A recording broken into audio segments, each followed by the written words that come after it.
All right, we'll bring it in. Okay. So Jay, welcome. Thanks. I appreciate you coming by. We've had an opportunity to partner with you, your team at Insurity. And so what I thought we'd do today is, first and foremost, introduce yourself, your role, because it is unique in that what you're doing over at Insurity and the multiple, I'd say, organizations that you straddle as CIO and CISO. And then we'll dive a little bit more into what we've been doing here together, what the future of security looks like for you, and how maybe we can continue to partner as well. So go ahead. Yeah, absolutely. Thanks so much for having me here today. As you mentioned, I have this unique dual CIO CISO role at Insurity. Insurity is a software SaaS company in the insurtech space. We're driving innovation and policy management and insurance decisions for clients globally to really help them get their business done in the insurance space. It's very sector specific, and we get the opportunity to work with some of the biggest and best customers in the world. I think in the context of our relationship, you're helping my customers just as much as you're helping me too, because our customers are very dependent on our systems for their kind of day-to-day operations, that core operating system for them, essentially. Mm-hmm. Well, thanks for that. So you mentioned the CIO CISO role. Curious with two questions. One, where does that put you in the center of, at a company like Insurity, both enabling your organization, enabling your customers, as well as having to secure that? The second question I'd ask to follow would be, are we going to see, do you think, more of this trend of CIO and CISO roles play out across the industry? Sure. I'll answer the second question first. Mm-hmm. I think we are seeing a lot more CISOs take on IT leadership roles, or maybe portions of that. Maybe it's not the title, so you don't see the double title all the time. Mm-hmm. You do see it from time to time.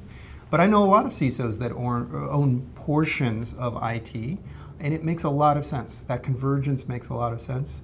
There have been articles written about it for the last 10 years, and now we're starting to see it actually happen. And I think it's exciting because security professionals are great individuals, and they care about the operations just as much as they care about the security of an organization. So seeing them take on a more operational leadership role, I think, is going to be a good thing over time. Mm-hmm. As to the first question, and what do I see in that kind of duality, it's very interesting. We're facing kind of a magnitude of order change in how we operate every company, and every company across the globe with the AI onslaught. And that's impacting IT, that's impacting business operations, development, and obviously security. So having the dual role is unique in the sense that I'm kind of seeing a little bit of both sides of it. On both, I've got to enable this for the business. It's a make or break. You can't not do this. You have to advance. You have to move fast, and it's moving at lightning speed. And then on the other side, we're trying to secure the same thing that we're trying to move at lightning speed on, right? Yeah, it's interesting. We're here, just to give everybody a sense, we're here at Black Hat. AI is a topic, without a doubt, being both discussed from a risk to the business standpoint. And of course, many vendors talking about how they are using it to either secure the adoption of AI or AI for security. But what hasn't historically been discussed is, well, how are you using AI to drive more effective operations, right? Like other parts of the organization for developers, things of that sort. Well, how do we adopt it to create leverage as a security organization? There's some debate between us of who coined the reaches a virtual AI assistant for your security organization. But I'm certainly interested in you sharing your take on that topic, right? Especially here at an event where there are many different AI-esque vendors for different things. Absolutely. Look, I think we could both agree that AI has both become a real technical term for decades, 50, 60 years even, technically. But it's also become a hype word, a marketing term. And so a lot of security professionals are hesitant when they hear AI. They're like, oh, is that more of the same kind of just marketing or hype? Or is there some real substance to this? And when we started talking and dove into what Reach is doing, I think there's a lot of substance in how Reach is implementing this, and what this virtual AI assistant, which perhaps I coined when we were having a conversation, I'm not sure, but that is really how I think about us taking security into this promised land of leveraging AI the same way that other vertical needs in a business are, right? So security shouldn't just be trying to protect against the use of AI, but actually advance the practice with AI. Right. And I think when we decided to go out and build Reach, there's probably easier problems to go out and solve. We said the operational challenge, the operational burden of a security program, its infrastructure and such, is going to become too much. We saw this working at major platform providers with my co-founder and I. So we decided to go on this path with Reach. And what I think I found most interesting working with you around this operational piece is you have a very clear insight, and perhaps it's the IT plus security domains, you have very clear insights to share on these are the use cases that I'm most interested in Reach solving and give me leverage around, AI or not. And so I was wondering if you'd be willing to share both your thought process in evaluating Reach, how you thought about, okay, is this going to show me value, and if it does, what would be most meaningful? Both your evaluation as well as where you see wanting the product to continue to go. Absolutely. Well, look, you've known me for a little while now. I'm a very practical CISO. I want to get into how are we actually going to move the needle? What are the metrics that we're going to change? And not just let's talk about it or let's evaluate things, but I want to see actual results, and I want to see that line on the graph when we're done, right? So as it relates, and especially in the duality of the role, there's a lot of resistance outside of security and doing security work. It's kind of a problem every CISO faces. And being the CIO and the CISO gives me the opportunity to maybe prioritize some of those issues a little bit. But there's still that tension, even in my IT teams. Do we really need to do this work? It's security work. It's going to slow us down. It's, and sometimes I'm the CIO and I say, you know what, you guys are you're right. Sure. This isn't the right priority for this moment in time. And sometimes, I'm putting my CISO hat on, saying, actually, no, we're going to do this instead. Yeah. So when we're talking about the advantage of what Reach is providing, I think of it like reducing that friction point between security and IT, really. Because now I can bring Reach to the table and say, well, this problem that we were going to have some maybe discussions on, maybe a little friction, maybe a little pain point, because of the time it was going to take to do that, I can shorten that window. I can shorten that analysis. I can shorten that remediation. I can really get us to the place that we're not doing this work for as long, and we're not focused on this problem as long. And so that's a very high level. Sure. And we can go into the deep use cases if you'd like to. Yeah, that'd be great to hear some of the tactical elements. But that's at a high level, that's the Yes. strategic view. Yeah. On the tactical front, as you well know, one of our kind of big use cases is really enabling ZTNA. We did a ZTNA rollout at Insurity this year, and like many companies, you have to decide. There's a spectrum. You can't just roll out ZTNA and say we're going to roll out the perfect zero trust environment, because if you do, your perfection will become the enemy of reality, right? You simply can't roll out a perfect ZTNA implementation. It'll just take you too long. You'll over-index on every single subnet, every single security group, every single user, every single domain, every role, everything. It's just too much, right? So you have to pick where you want to be on the spectrum. Some people pick super easy, everybody gets access to everything. It's like a VPN replacement. Some people go a little bit further into the middle. Insurity did. We tried to balance the scale and say, well, we want to get this out. We want to enhance the security model out of the gate with ZTNA. But we knew there was still a lot of runway, even at that point. You're not going pure zero trust because, again, years, stakeholder interviews, lots of depth. And right at the same time we were doing that, we met and started talking about this issue and how Reach could plug into the data models of what the teams were doing and look at it in a different way. And and then we came up with this idea to like actively manage the access in that environment. So it's like this subscription drift model approach, which I think is world class, because now what we're building together is like a least privileged access model for security. Instead of it just being, hey, I talk to these people and they say they really need that access. Well, you prove it with the data. Yeah. Do you really use that access? No? Okay, I'm not sure you really need that access, right? Yeah, it's this idea you alluded to with the conversations going from subjective to objective data and running continuously. Do you think that, I suppose the question I want to pose to you is, do you think that the industry is going in that direction, or do you think companies like Reach need to really continue to push it? Do you find a lot of vendors starting to show you versus tell you? I think it's segmented, so I think it depends on the vertical, and I think what you see is a lot of people going after niches because they don't think they can go after as big of a problem as Reach is actually going after. You guys have the courage to go after this, which is exciting.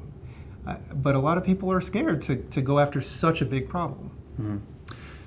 When you think about the different platforms that you consume and non-platforms you consume, I think you've had an interesting take on this idea of platformization versus individual point products and what works best for you. What is your general take, and how do you see Reach continue to play into that? I think it's elastic. Every company's got their own platformization, like rubber band, right?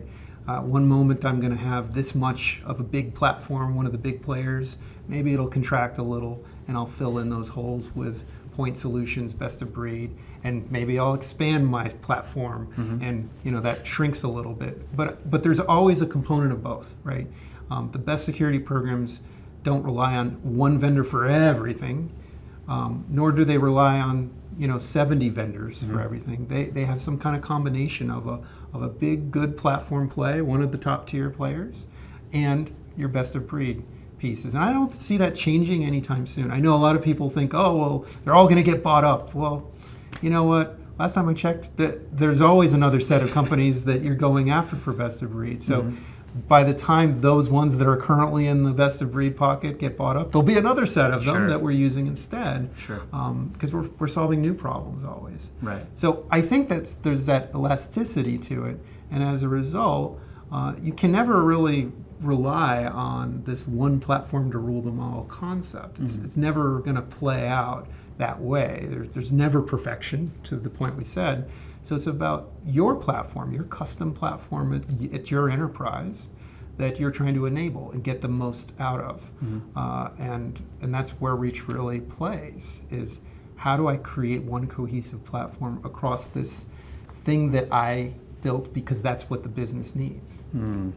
Right. I think the end goal, in my mind, has shifted from this idea of a single pane to a last layer. Can you be the layer that normalizes and tailors things to what Insurity needs or what my business needs? You could have made financial decisions, right? Going one path or another to not be on one platform. Many different cases, but it has to be tailored to you at the end of the day. Yeah.